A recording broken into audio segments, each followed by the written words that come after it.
Uno, dos, tres. Hola, hola, espero que se encuentren muy bien, mis hermanas y hermanos también, ¿verdad? Y espero que todos estos días que ustedes pues han estado aprendiendo, ¿verdad? Les haya sido de mucho provecho y pues no quedamos ahí, sino que seguimos también aprendiendo. Vamos entonces con nuestra segunda clase. Con nuestra segunda clase de este Ministerio Infantil, de esta asignatura Administración Educativa. ¿Y qué vamos a estar entonces aprendiendo el día de hoy? Bueno, lo que es la planificación estratégica en instituciones educativas, también los establecimientos de objetivos y metas educativas, elaboración de planes de acción. ¿Verdad? Como les había mencionado antes, claro, son temas que uno puede decir, no, pero esto es más de instituciones académicas, escuelas, colegios, todo lo que aprendamos, siempre estemos analizándolo, cómo ponerlo en práctica en el Ministerio Infantil, porque de esto se trata, de eso se trata, ¿verdad? Pero de hacerlo de una forma mejor todavía. Recapitulemos, demos un corto repaso, solo para que no se nos olvide, ¿verdad? ¿Qué habíamos aprendido entonces de las funciones de la administración educativa? Lo importante que es la planificación, planear, ¿verdad? ¿Por qué? Porque es aquí donde definimos las metas, establecemos las estrategias, esas estrategias que nos ayudan a alcanzar la meta. Desarrollar también los planes para coordinar las actividades y lo importante que es la planificación, ¿verdad? No solo en lo que es en el aula de clase, que habíamos aprendido lo muy importante que tiene que ser porque rapidito entonces se dan cuenta cuando alguien está improvisando y eso es lo que tenemos que evitar. Tenemos dentro de las funciones, solo para ir recordando, ¿verdad? También lo que es la organización. Determina lo que se necesita hacer, cómo se hará y quién lo va a hacer, ¿verdad? Estamos recordando eso de las personas responsables, todo lo que necesitamos para hacer ese trabajo y cómo se va a hacer. No solo es tener los recursos, sino el cómo y también las personas responsables, quién lo va a hacer, quién se va a hacer cargo. Otra dentro de las funciones, lo que es el control. Monitorear las actividades laborales para garantizar que se lleven a cabo según lo planeado. Monitorear las actividades, recuerdan, lo que tiene que ver bastante con lo que es la supervisión, lo que es la observación, ¿sí? En donde es de estar viendo, ¿verdad? No es tanto de por qué me están supervisando a mí, qué pasa, yo hago bien las cosas, o será que tienen duda de mí, sino que siempre es bueno que la persona responsable, el líder, ¿verdad? En tantos casos, tiene que hacer este uso de esta función de control para que no se vaya a hacer lo que tanto queremos, evitar el caos. Entonces es muy importante eso, de estar monitoreando las actividades, porque si algo no salió bien, entonces ¿qué va a pasar a la siguiente? Cuando ya tengamos otras ideas, ya vamos a saber qué hacer, ¿verdad? De ok, hiciste esto, no funcionó, cambiemos. Y también otra de las funciones de la administración, liderar. ¿Y qué pasa con esta función, verdad, del líder? Dirigir y coordinar las actividades laborales de los miembros de una organización es el que motiva, ¿verdad? También, no solo de yo mando, ustedes hacen, se vuelve como algo que no es justo o casi siempre tenemos esa idea de lo que es el líder y por eso muchos quieren llegar ahí, ¿verdad? Y yo quiero ser el líder porque es más fácil estar solo mandando, estar diciendo qué hacer y simplemente también estar como regañando aquí y allá, pero habíamos aprendido que no, eso no lo hace un buen líder. Entonces, dirigir y coordinar las actividades, ayudando también que todos estén trabajando en unidad. Y si alguien no puede, le ayudamos, ¿verdad? Le ayudamos. Todo se aprende, solo es de recordar entonces, ¿será que yo nací y ya todo lo, no, verdad? Las experiencias de la vida son los que nos están ayudando a tener estos conocimientos. Importancia de los planes de acción, prepárese para una emergencia, los planes de acción. Y seguimos con lo que es la planificación. Si habíamos aprendido lo importante que es sentarse, analizar objetivos, metas, estrategias, ¿verdad? Y cuáles son los recursos, la evaluación que vamos a hacer. Pero ahora, planes de acción, los planes de acción, en momentos donde uno dice, ¿qué voy a hacer? ¿Qué voy a hacer? Uno tiene que estar listo, digamos que en un aula de clase siempre se menciona, tenga un plan B, tenga un plan C, porque no todo sucede como uno lo planea, ¿verdad? Uno no sabe con qué situaciones se va a encontrar, con qué problemas, tanto de los niños jóvenes, nos vamos a encontrar. Y entonces hay que tener como que qué hacer en ese momento, para no vernos de, yo no sabía, ¿verdad? Yo solo pensaba que ellos iban a estar quietecitos aquí. Entonces los planes de acción, lo importante que se vuelve. Elaborar un plan, tenga provisiones y manténgase al tanto en el sentido, ¿verdad?, de este ejemplo de una emergencia.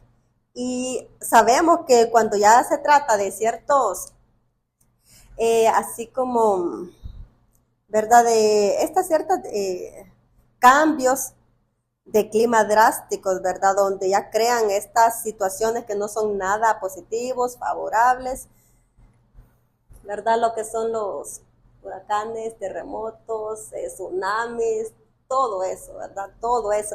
Incluso hemos visto, no sé ustedes, yo me encanta mucho lo que son las películas de acción, y hay bastantes películas donde se menciona bastante, ¿verdad? Y algunos sí son casos de la vida real, donde qué han hecho en un tsunami, qué hicieron cuando hubo algún terremoto, alguna falla, algún huracán. Y uno entonces cuando observa eso queda viendo y analizando lo importante que es saber qué hacer. Saber qué hacer.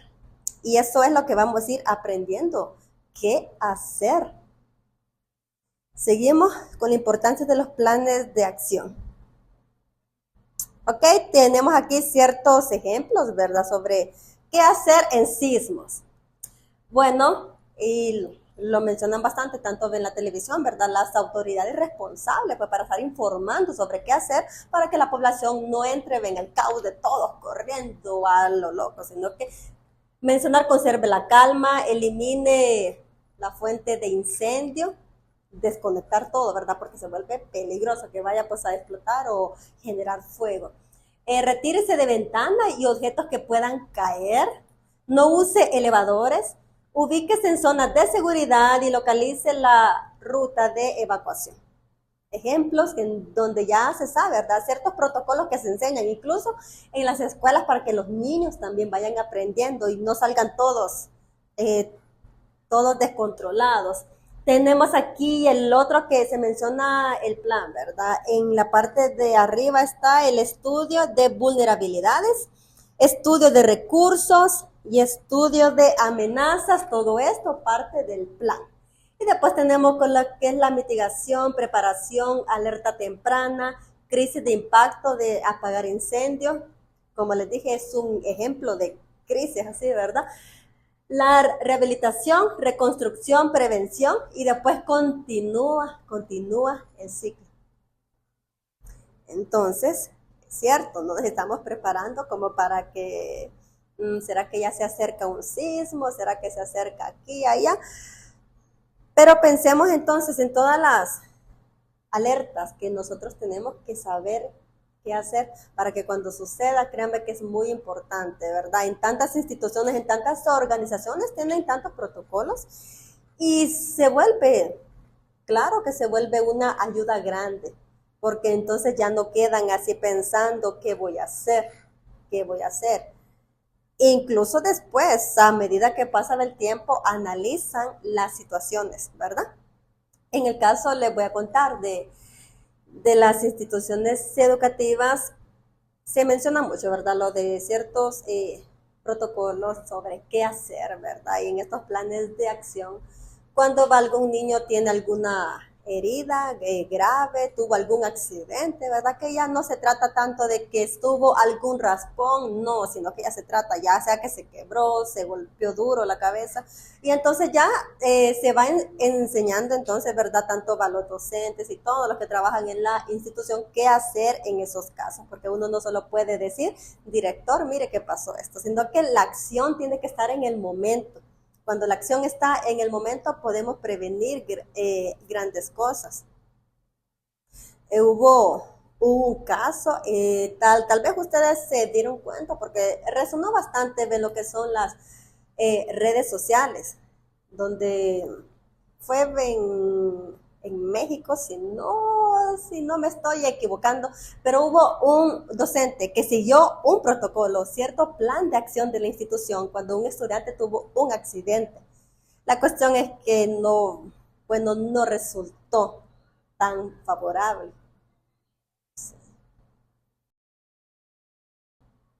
Y como no fue entonces tan favorable el resultado, entonces ya se empezó a analizar mejor qué es los cambios que se tienen que hacer, porque en este caso ese niño se había golpeado la cabeza, si no mal recuerdo, ya sea jugando parece, pero fue ya fuera de un horario que no tenía como que echarle la culpa al docente, pero bueno, él llegó a su clase, todo estaba normal, él comenzó a tener dolor de cabeza y entonces, ¿qué pasa? Él entonces avisa a la mamá, según, ¿verdad? Lo que ya les habían enseñado, el plan, el protocolo, todo lo que tenían que seguir, pues avisar a los padres, llévese al niño, es mejor que lo lleve al médico, tiene un fuerte dolor de cabeza. El médico lo revisa y dice todo está bien, pero ¿qué resultó en la noche? El niño pues entró en coma y falleció. Entonces, en este caso, obvio, toda la culpa y el señalamiento negativo fue hacia el docente. Entonces, la institución ahora está como pensando cómo cambiar eso. Pensaría uno, pero no tiene la culpa. La cuestión es saber qué hacer. Y entonces si hay cambios que se tienen que hacer porque uno dice no sirvió mucho este protocolo, entonces analicemos la situación. Importancia de la planificación estratégica.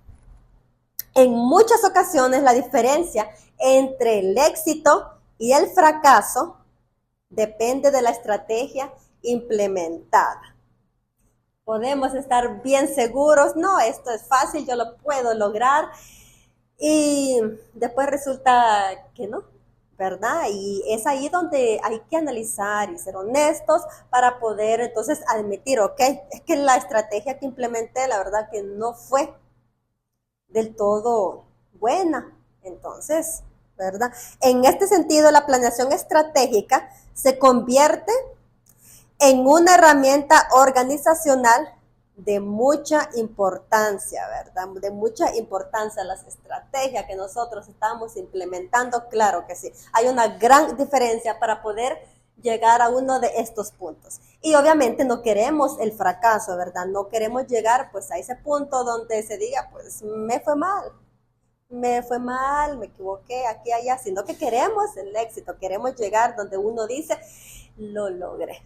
Entonces, en este punto nos va a servir bastante lo que es este video de planeación estratégica educativa, ¿verdad? Entonces les explico un poco, tenemos que pensar que esto es eso, o sea, es analizar, es razonar, es compartir ideas para llegar a un punto donde de verdad todos digamos, ok, aquí sí vamos a poder utilizar esta estrategia. Pero para llegar a ese punto, como yo siempre menciono, siempre es bueno ir probando. En algunos casos para algunos les sirve algo y en otros casos no, porque los contextos se vuelven como diferentes. Entonces, vamos a estar viendo este video de planeación estratégica educativa y pónganle mucho ojo, ¿verdad? Porque nos va a ayudar bastante a la explicación. Y después de haberlo visto, ¿verdad que se vuelve importante? Cómo uno dice que necesito cambiar dentro de esta organización, dentro de esta institución. Y algo que me llama bastante la atención a mí es cómo menciona, ¿verdad?, la importancia de las políticas educativas. Claro que sí, eso ayuda para saber, o sea, por dónde se está guiando la institución. Y tanto lo que es la misión y visión también, ¿verdad? Entre otras de que menciona el video. Entonces, vamos a ir viendo también más adelante lo importante que es la misión y visión, así que tengámoslo siempre en mente, no lo vayan a sacar de un solo de sus cabecitas. ¿Qué es la planificación estratégica? Bueno, la planificación estratégica es el proceso por el cual los directores de una organización prevén su futuro y desarrollan los procedimientos y operaciones para alcanzarlos. ¿Ok? Claro que menciona lo de los directores, pero no necesariamente tiene que él trabajarlo solo, ¿verdad? Claro que se vuelve mejor todavía cuando hay un equipo trabajándolo, ¿verdad? Y pensando en qué, en el futuro, desarrollando procedimientos y operaciones para poder alcanzarlos, porque entonces la planificación estratégica, ahí mencionaba estrategia, ¿qué estrategia vamos a utilizar? Tenemos una meta, la queremos alcanzar. ¿Será tan fácil entonces alcanzar una meta? ¿Será fácil o será complicado? ¿Será difícil? ¿Qué metas han alcanzado ustedes y qué estrategias han utilizado para llegar a ese punto? Es como para que estemos pensando sobre nuestra propia vida, porque las experiencias de vida obviamente ayudan bastante. Todos hemos pasado por situaciones en donde en algún punto de nuestra vida o en más hemos utilizado una planificación estratégica. Aquí lo estamos hablando en un contexto de administración educativa, ¿verdad? Pero también se puede sobre la vida. ¿Qué he hecho yo como para llegar o, ¿verdad? Pensar en mi futuro, de lo que yo quiero llegar, a la meta que quiero alcanzar?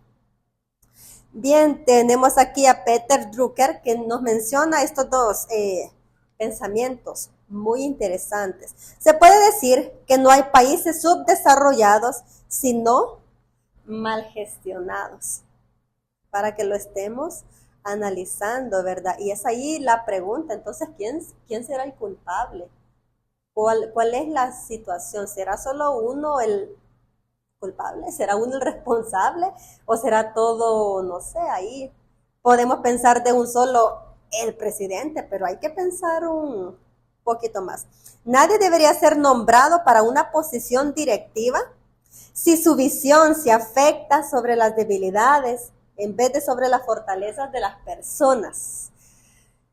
No sé si han conocido personas así, se vuelve algo que no es como que tan grata la compañía con personas que solo están en ese pensamiento negativo, ¿verdad? Como solo viendo lo malo, lo malo, lo malo. Y cualquier cosa que uno desea hacer ay, fíjate que yo deseo esto, yo quiero alcanzar esto, quiero estudiar esto, quiero trabajar de esto.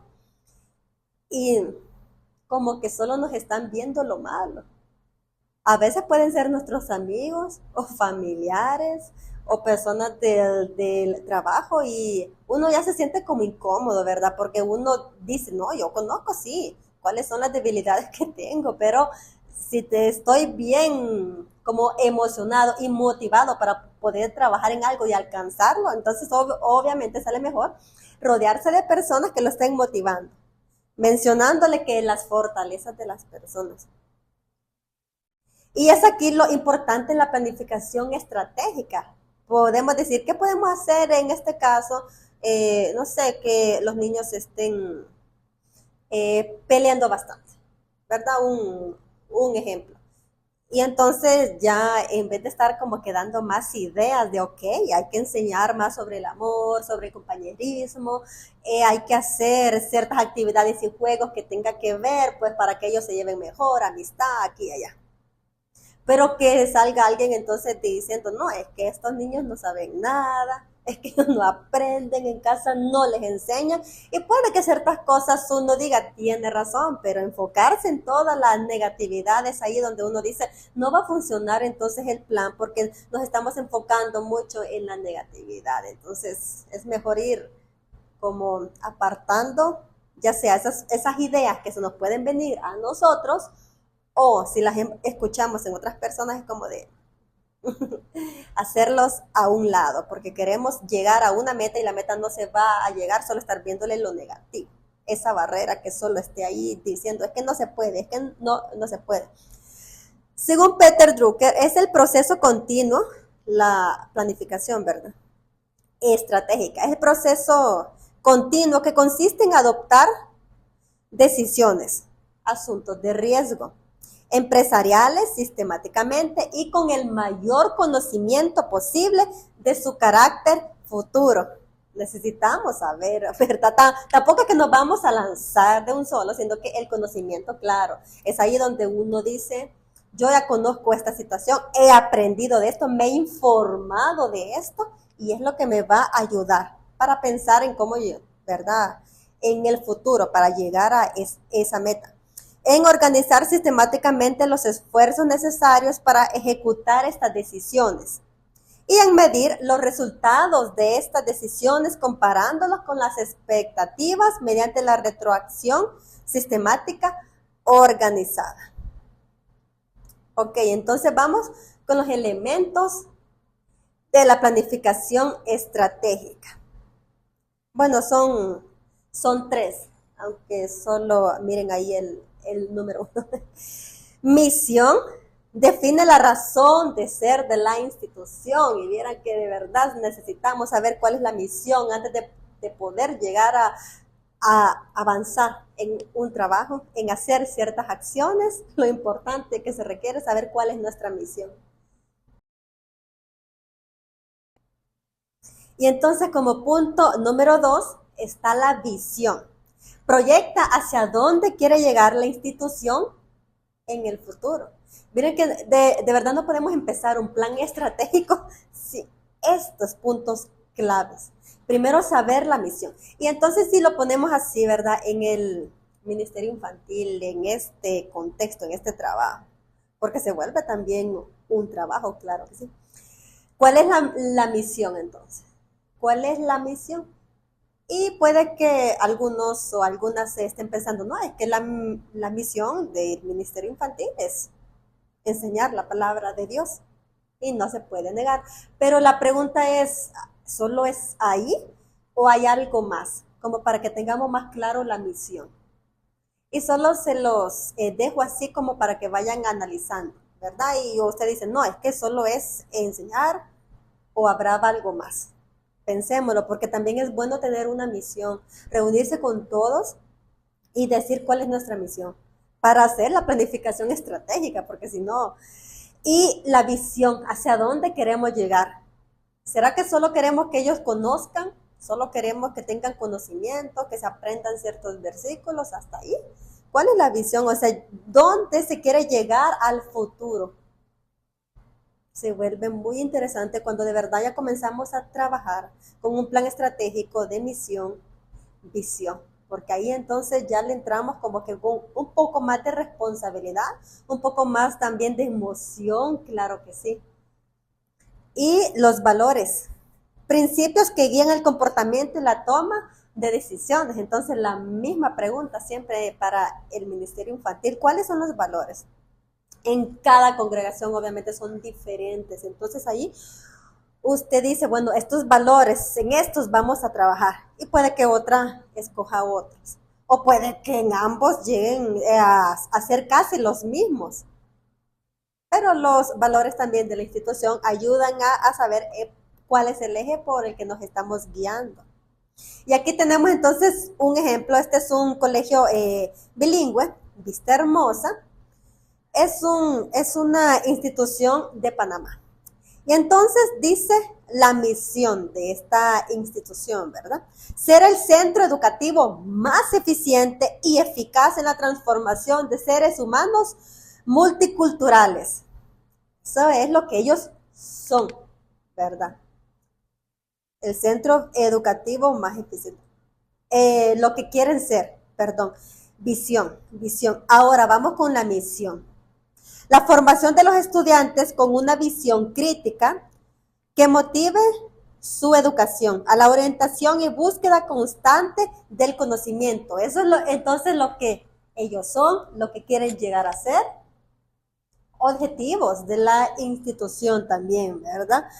Y claro, se puede poner también valores, que puede ser en qué valores se basa entonces la institución.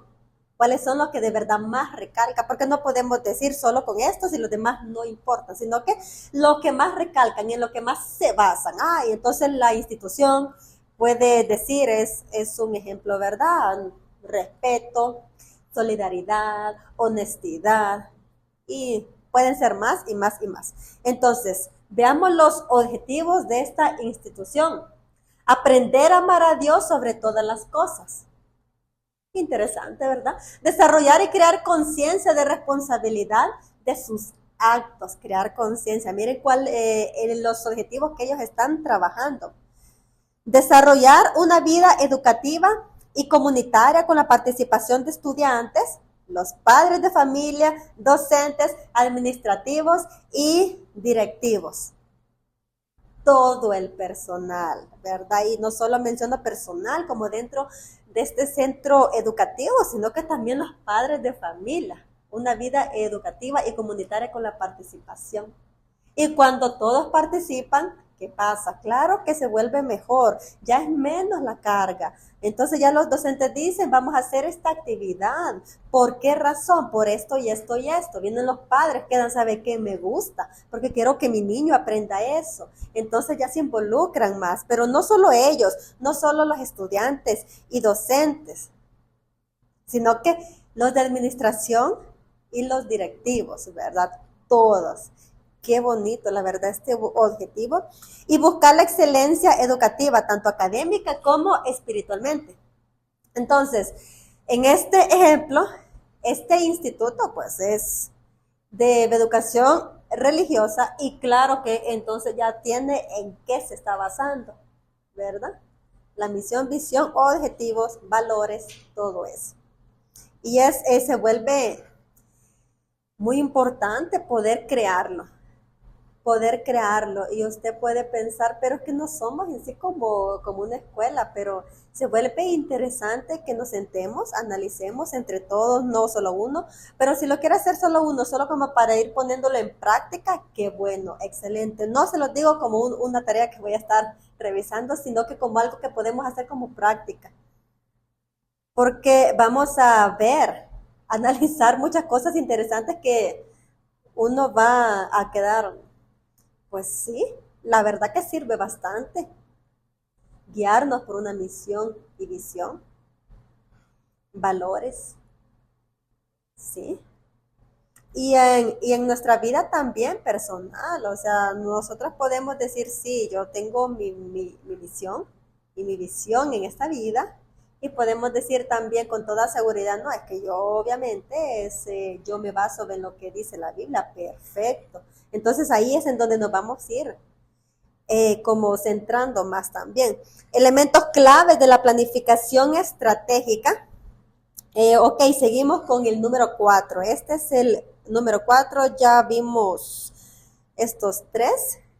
Ahora vamos con el número 4. Análisis del entorno, el FODA. Evaluación de qué, de fortalezas, oportunidades, debilidades y amenazas. Y aquí entonces lo tenemos, las fortalezas, las debilidades, oportunidades y amenazas. Cuando lo vamos analizando hasta podemos hacer uno personal y nos ayuda bastante, ¿verdad? O sea, en qué yo siento, no, esto se me hace fácil, en esto yo soy buena, estas son mis fortalezas. Y ya entonces también es bueno ser honesto con uno mismo, ¿verdad? Para también llegar a esta parte. ¿Cuáles son mis debilidades?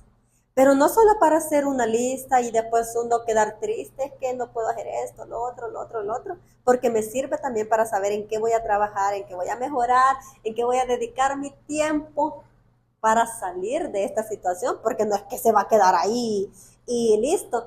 ¿Cuáles son las oportunidades que tengo también, según mis conocimientos, según lo que yo hago, según lo que yo trabajo? Y las amenazas de mi entorno, ¿verdad? ¿Cuáles son? Seguimos entonces aprendiendo del FODA. Ahorita les mencionaba así, ¿verdad? Como algo personal, pero también más adelante lo vamos a ver como ministerio infantil, para que lo analicemos mejor. ¿Por qué es importante realizar un análisis FODA? ¿Por qué? Identifica aquellas áreas que podrían mejorar, ¿verdad? Por eso uno hace la lista de las debilidades, cuáles son las amenazas, o sea, es para mejorar, áreas que se pueden mejorar. Identifica también las áreas de oportunidad. Yo estoy aquí, pero o sea, ¿a dónde puedo llegar? Según yo me he estado, digamos, preparando, capacitando, aumentando conocimientos, aumentando ciertas habilidades, practicando muchas cosas, ¿a dónde puedo llegar? Por eso el FODA me ayuda, porque yo analizo todo eso. Y aparte, nos emociona y nos motiva, porque ya uno dice, un momento, es cierto, yo puedo llegar a este otro punto, avanzar, de estar aquí a estar más arriba. Y lo podemos ver tanto en un ámbito, digamos, laboral, ¿verdad? Que uno dice, yo quiero obviamente subir de puesto, ganar más, pero también poniéndolo en lo que es el Ministerio Infantil. Estoy aquí, digamos, trabajando con estos niños, haciendo esto, pero quiero llegar a este otro punto. Tanto usted como persona como con los niños, digamos, está con los chiquitos, pero usted dice, ahorita, pero la verdad yo quiero aprender cómo trabajar con los jóvenes, quiero estar con ellos, quiero llegar a ese punto. Y para eso se necesita preparación, ¿verdad? Porque no es lo mismo con los chiquitos que con los jóvenes. Identifica las áreas que podrían estar en riesgo, que tal vez no lo hayamos visto tan claro en su totalidad o simplemente lo creíamos que no pasa nada. Pero cuando ya uno ya, como les digo, se sienta, analiza y todo eso, ok, esto podría estar en riesgo, esto podría estar en riesgo. Puede ser, digamos, yo no estoy dando bien o mis clases, puede que no esté como enseñando de la mejor manera, puede haber un riesgo ahí. Los niños se pueden desmotivar e irse, ¿verdad? O yo también, desmotivarme, es que no hacen lo que yo espero o no pasa todo lo como yo lo estoy esperando. Entonces ahí vamos, ¿verdad? Aprendiendo lo importante que es esto.